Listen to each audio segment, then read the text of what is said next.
But I think that he needs to rebuild himself before he talks about, getting a shot at, a big money fight again, because, Liam Smith, I highly rate him.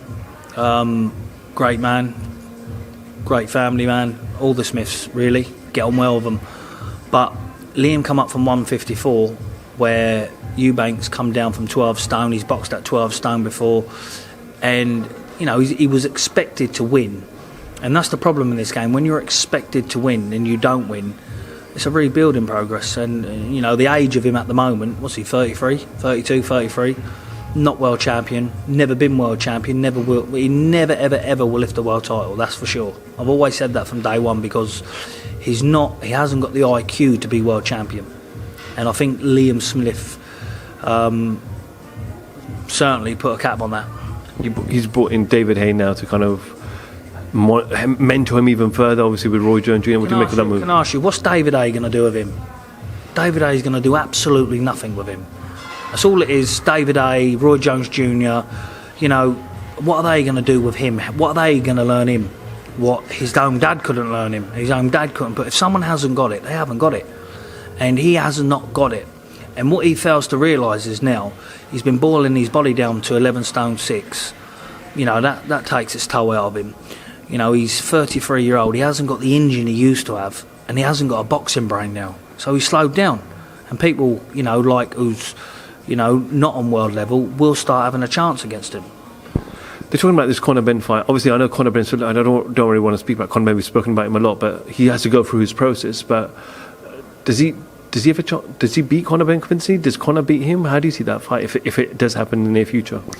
Well, first of all, you have to look at, the weights. What weight is it going to be at? Anything 160 or below, Conor Benn absolutely destroys him, in my opinion. And I think Conor Benn is a great fighter. I'm looking forward to seeing him back in the ring. John Ryder, man you fought many, many, many years ago, probably 8-9 years ago. Massive revival in his career. He's done really well, beat Danny Jacobs. People thought he'd beat Callum Smith. Gave a very good account at Canelo. A fight that will interest you? Do you know what? John Ryder, got a lot of respect for him and a lot of love. He's a former opponent of mine, and I've had a couple of personal conversations with him, and to see he didn't really make a lot of money at first, and I felt a bit sorry for him, but later on in the years he seems to have made up for that now, and I'm very happy that he has done, because he's put his time in and he's put his effort in. He's in great shape, he's a good professional, and he is a good human being. But most definitely that's a fight there that's definitely on the table for me and him both, as long as the money's right. Your former stablemate Kell Brook, he's eager to come back, and that's an example that you gave, that you don't want to be this fighter that retires and then want to come back a couple of years later. Kell wants to come back. We saw him clash with Conor Benn last week. I'm sure you saw that. What did you make of it?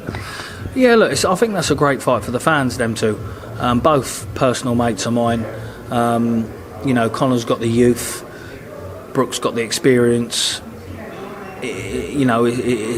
People, when that fight happens, people will be looking at, is Conor Benn, is what it says on the tin? Has Kell Brook, pushed it too far? And it's an interesting fight. It's definitely a fight I would like to